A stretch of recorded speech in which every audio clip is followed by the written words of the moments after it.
Jana, welcome. I feel like we haven't talked in person in I know, forever. it's always over Zoom. It's always over I was Zoom. like, wait, what? I know, so it's so good to see you. Nice to see you. How about Jace? You said that he's about to start kindergarten in the fall. And I can don't get me relate to started you. crying again. I'm like, I know. can't. I'm just like, he's just my little love bug. Yeah. Like, just, it's going to be a hard day. It's going to be a hard day. Anyone that just wants to see me have a complete meltdown on my socials, kindergarten day, bus driving away will be it. It's going to be it. It's going to be it. But you get to do it all over again. Yes. In a few more years. You know, with 6 months now. Yeah, 6 months. Wow. I know. He's so cute. He's adorable. We just fitted him for his little kilt for the wedding day.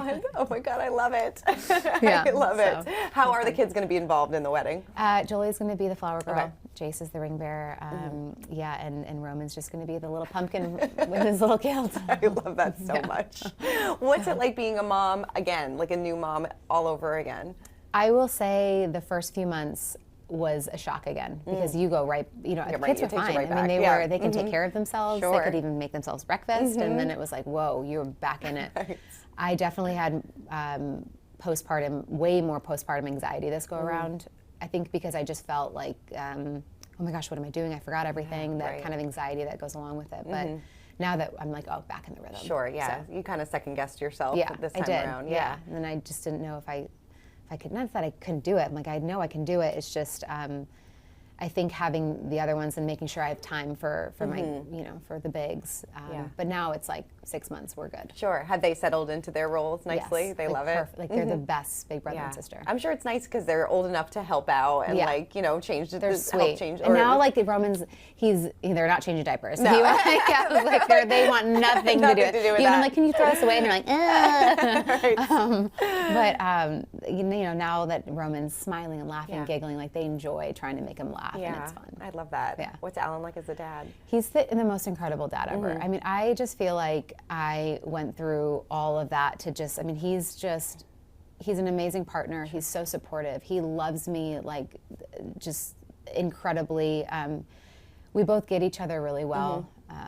And he's just like, he's the best dad. Yeah. I mean, he got up with him almost every single night and didn't even complain about it. Like it was, he's wonderful. That's great. Is he living with you now full time? Yeah, Okay, yeah. that's great. That's amazing. That's awesome. What is he like as a dad to your kids? Was that an easy transition for you, or easier maybe than you thought? Honestly, that's what gets me emotional too in times because he's so good with them. Yeah. Like he taught both of them how to ride their bikes. He's so patient with them, but also now he's starting to get like, hey, a little bit more with the rules and stuff. Yeah. Like he had to kind of like warm up. He's like, I'm not just going to come straight in and start disciplining them, But they respect him and he respects them and texts them at night. It's just like it feels like a family. That's and right. It feels wonderful. And Mike has been a great. He's really supportive of our relationship, and we have a really good thing all together. Mike and Allan get along. I never could have imagined it like this. Right, yeah. Like, no, I not know at we've all. talked for many times, and it's so nice to see you in such a good rhythm. Thanks. And I think you wrote on Instagram that like now, are you finding the best version of yourself? Or I'm always a work in progress. Do you feel right? like at this point that you are the best version of yourself up to this point? Yeah, I mean, I think there's always moments where you can reflect and grow and go, okay, like that wasn't my best. Let me take that and do better next time on something else. And so I'm always going to evolve and continue to evolve to continue to be the best version. How do you feel like you and Mike got to this point where you're able to, openly communicate and co-parent well?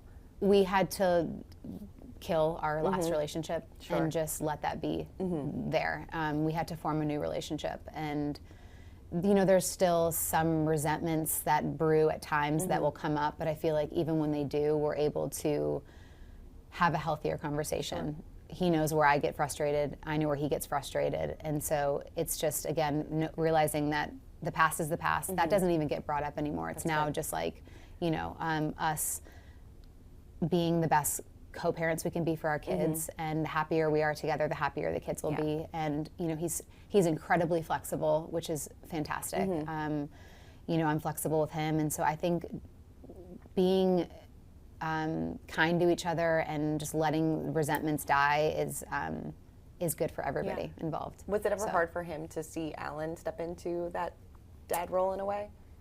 It was in the beginning. Yeah. But I know he knows how much Allan is great for the kids too. And, you know, I try to include my ex into a lot of these things. Like when he was teaching him, I'm like, oh my God, look, you know, Jace is riding his bike. So, I mean, the reality is we just have the kids more. Sure. So it's, you know, it's trying to make him feel included. So that way he doesn't feel left out and stuff like that. Yeah. So I'm always like, he needs, you know, more help with his bike. So just like trying to encourage, you know, and again, you know, I think he appreciates that piece of it too. Definitely. I know when he was on your podcast a while back, he said that he was seeing somebody. Is that still the case? Okay, no. But I will let him speak for it. That's his thing. That's his thing. I think he's happy and single, but good. Okay, and then he's happy for you that you're getting married again. He's like, can I come to the wedding? I'm like, no, you cannot. You cannot. No, that's where we draw the line. Yeah, I was like, no. Right. No, but thank you for the offer. No, we're good. No, but no, he's very happy. Yeah, I know that you opened up about your feelings about getting married again and how you maybe were embarrassed, which you have nothing to be embarrassed about. But do you still feel that way after you talked about it? I don't. I think I know even after I post, I'm like, why did I do that? Like sometimes I'm like, just be quiet, Jana. But I think, you know, sure, would I like to have not been married that many times? Yeah, of course. But also, I'm not going to fault the person that tries to find love. And I've gotten it wrong a few times. I believe I've gotten it right this time. And also, I do believe in love, and I'm not ashamed of it because of where I am now. Like I'm grateful to be with Allan and this family. So how could I regret the past? Yeah. Does anything scare you about marriage this time around? No. That's good. Yeah, I was like, I'm not going to think about that. No, it doesn't. Yeah. Big wedding, small wedding? Very, very, very small. Very small. Okay. Very small. Like That's super, good. super, super small. And you said yes to the dress. We're all good to go? Yes. Yes. I know. It was like, it's getting altered when I come back. It's getting altered? Yeah. Yeah. Oh, that's so great. That's so awesome. Yeah.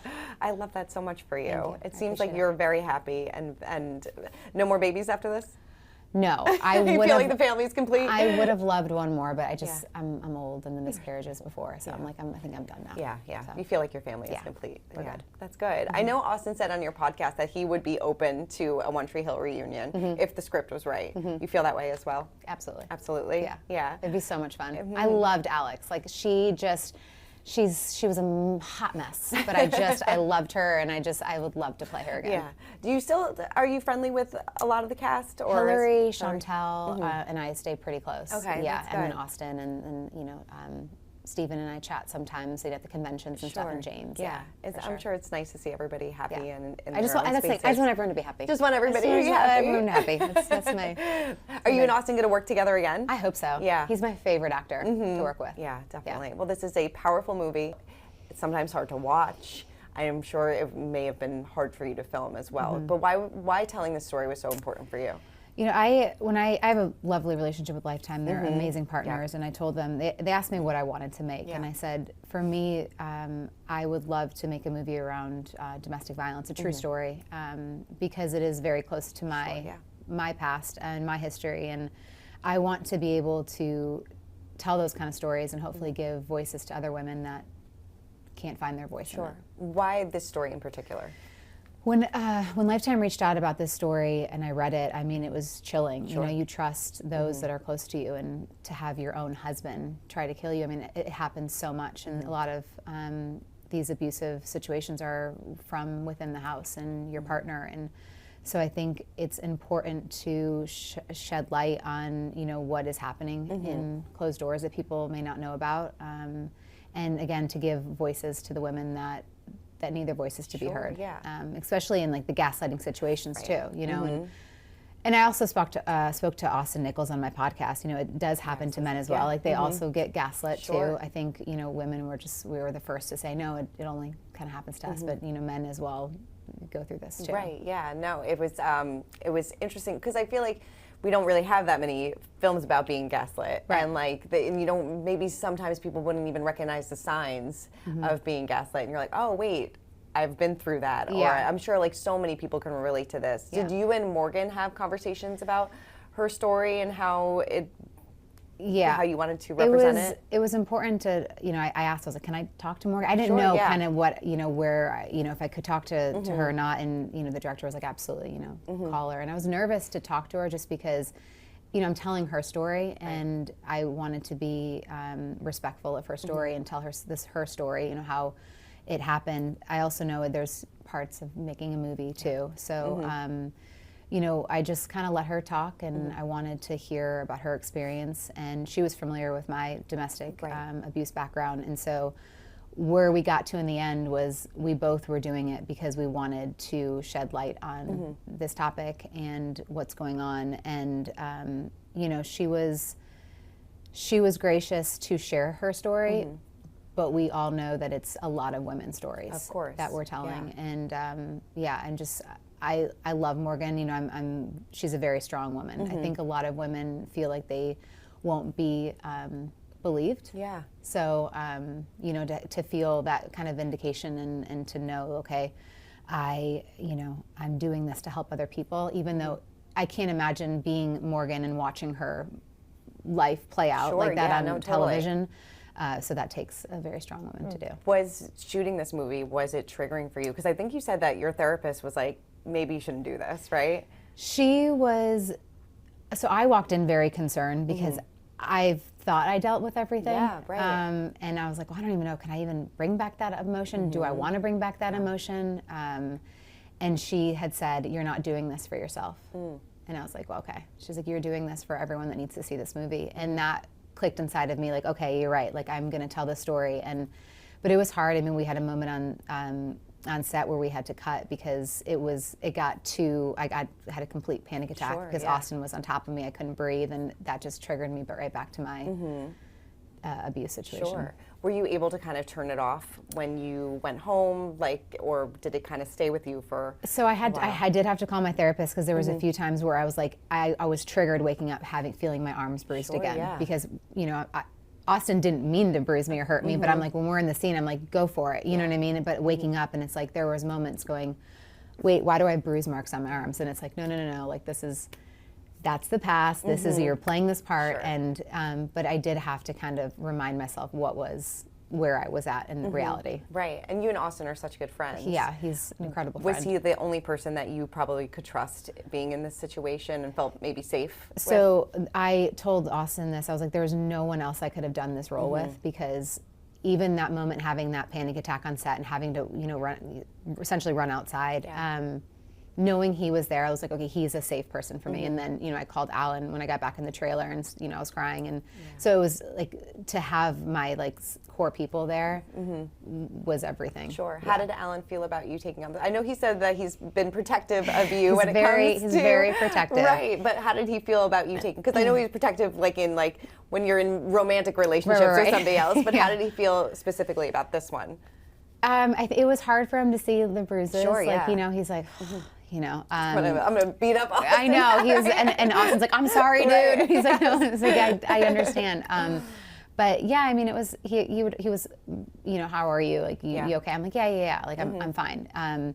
But he was sweet. He was caring, which was nice. And he was there the day that we kind of blocked the attack scene too. And I think it was definitely hard for him. But but he also knows the role that the roles we have to play. I think you said that for so long that you dealt with a lot of shame after you were in your domestic violence relationship. How do you feel about it now, looking at it?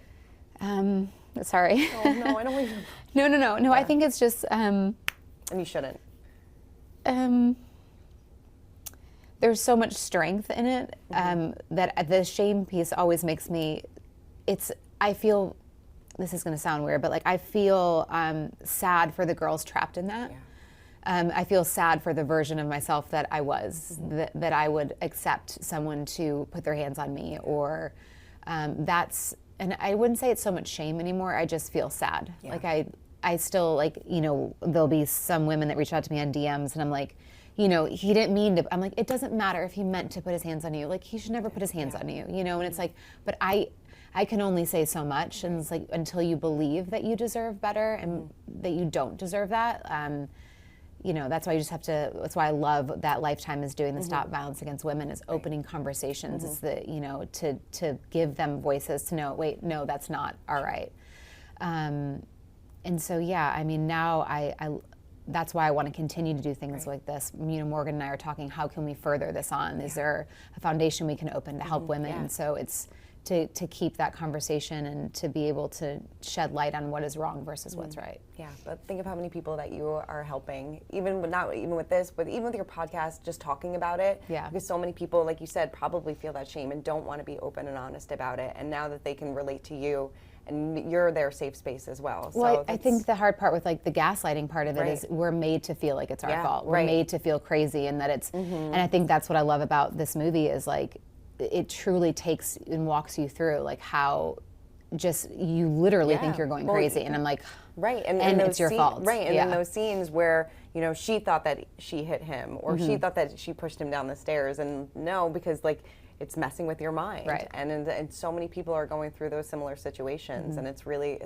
it's sad, and hopefully this gives them a stepping stone to get help, and I think you're doing a great job. Thank you. And you had your beautiful daughter on set with you too. I know. Oh, she was just like, what a light. I mean, that was beautiful, and it was a really I did get a lot of people saying like, why would you want your daughter to be in this type of movie? And it's like, I think it's an amazing teaching opportunity to say, hey, this is what the scene's about, and this is also what happens, and it's not, don't ever let someone touch you or talk to you this way. And I just want her to understand that what's right and what's wrong. And you were able to like explain the context. She's old enough to understand in a certain way. I kind of was like, I don't think I'm going to let her watch the entire movie in its entirety, but I'm going to, there's a way I think to talk to your kids and say, okay, this is like, no, don't ever let a boy hit you, or even like when Jace and them fight, I'm like, no, Jace, we don't hit girls, so it's like, it's just trying to have those kind of age-appropriate conversations. Has she officially caught the acting bug, or? She has a meeting with an agent. Yes, I know.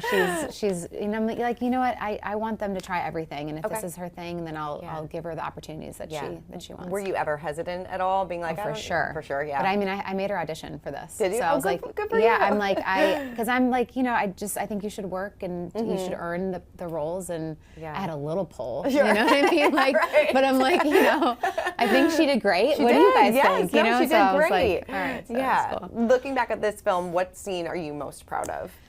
The courtroom scene. The court, yeah. I never got a chance to.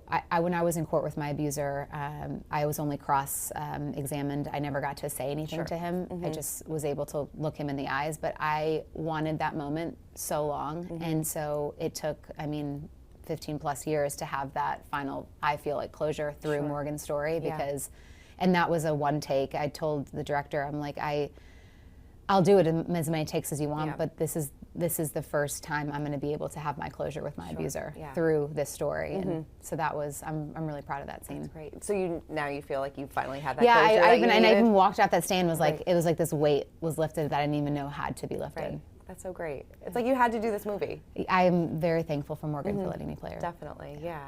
Thank you. A lot of people are going to, relate to it and react to it, and I think you're doing a great job. Thank you so much. Thank you. It's always so great talking to you. Thank you.